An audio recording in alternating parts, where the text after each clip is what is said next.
ঘড়ির কাঁটায় রাত এখন 11:15 বাজে, আর আমাকে ও ফোন করে বলল, তুই কোথায় আছিস, তুই যেখানে থাকিস না কেন তুই শিগগিরই বাড়ির গেটের সামনে আয়, আমি তোর সাথে দেখা করব।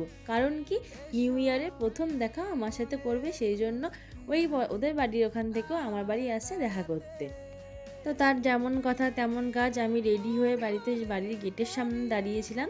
বেশি না, 2 থেকে 3 মিনিট দাঁড়াতে দাঁড়াতেই দেখি উনি আমার বাড়ির সামনে চলে এসেছে। আর ঠান্ডার মধ্যে জাস্ট এসে ওনার রিয়াকশানটা একটুখানি দেখো, কি অবস্থা। আমাকে বলছে আমি ঠান্ডায় জমে গেছি, আমি এত ঠান্ডা কোনোদিনও লাগিনি আমার, দেখো অবস্থাটা, দেখো চোখ মুখে।